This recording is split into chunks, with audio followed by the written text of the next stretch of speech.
नमस्कार समस्त को। आज मु ओडिया डालमार रेसिपी आपण मान सहित शेयर करने को जाऊँगी। प्रथमे गोटे कखारू आम नवा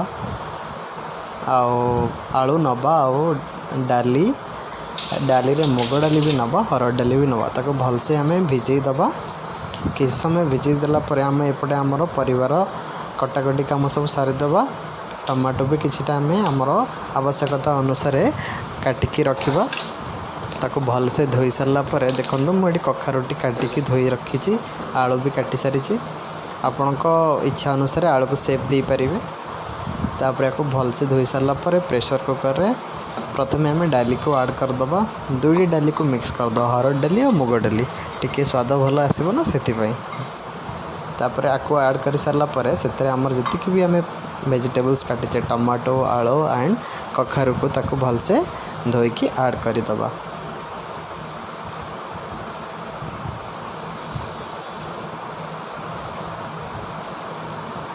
मु आशा करुँची आपण मानू शेष में मो सुंदर डालमार रेसिपी आपण मान सहित शेयर करी। जदि आपन को भल लगे आपण मैंने भी घरे खास कर बैचलर माने जो माने खाइबार इच्छा डालमा से माने आराम से बनइबे। देखो मु भल से धोईकी सब रखी सारी एबे आमर आवश्यकता अनुसार पानी देवा। जेहेतु मो दुई जन बनाऊँ तो मु 2 ରୁ 3 बॉल पानी देवी। आ मन रखु वेजिटेबल्स जिते आम ऐड करवा से हिसाब से आम पानी देवा। आ डाली सहित मापिकी 1 चम्मच मु हल्दी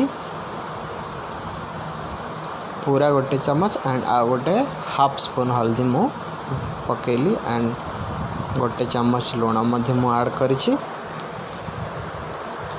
एबे मु प्रेशर कुकर रो ढक्कन दे देछि एंड ताको एबे हाई फ्लेम रे गैस रे बसई देछि। 10-15 मिनट मुझे समय देवी। तापर देखंतु गैस रो सीटी मारला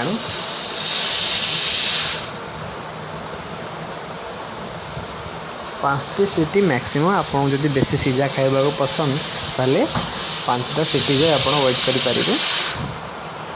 ना 3-4टी सीटी रे हो। कारण से आम आगु ताको भलसे बतुरेकी भिगेकी रखी कहीं अल्प टाइम रे सेटा हो ता भितर किसी सीझा रही सब भलसे टाण रही सब सीझी जाइथिबो।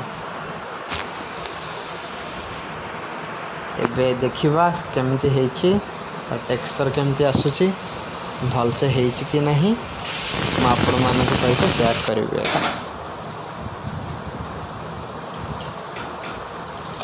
चलो काउंटडाउन करके देखिबा 1 2 3 हियर यू गो। देखंतु केते सुंदर तार टेक्सचर आसी आ सब भल से पनीपरिबा मध्य सीझी जाइछि। एबे आमे कोन करबा ना को जीरा लंका आउ फुटणर छौंक दवा। मु ऑयल डाल दीची से आधा चम्मच जीरा आउ किछि पंचु फुटण ऐड करिछि। किछि समय ताको भल से फ्राई करबा। तापर आमे आराम से हल्का रे ऐड करी छौंक दे दबा। देखंतु संपूर्ण भाव में छौंक दे यही देखंतु हमर डालमा होइकी प्रस्तुत। सुंदर डालमा खाइबा को जते आनंद बहुत भल लगे। आशा करुँची आपण मानक मो भिडियोटी भल लगे। एथिरे आमे परे किछि ड्राई मसला जीरा गुंड हो कि छेचा लंका गुंड ऐड करदे कहीं तार बास्ना भल आसो। मु भी ऐड कर दीची आपण माने चाहिए जदि ऐड करि परिबे आपण को ऊपर निर्भर करछि सेटा। ये देखंतु हमर देसी अरुआ डालमा संपूर्ण भाव होइकी प्रस्तुत हो जाइछि। आ डेरी करवानी मते बहुत जोर भोक लगुची एटा आपण मानक सहित शेयर करली। एबे मु आकु नेकी टिके हल्का ठंडा होगी ठंडा करने रखीदेवी तापर मु खाइबी। धन्यवाद नमस्कार।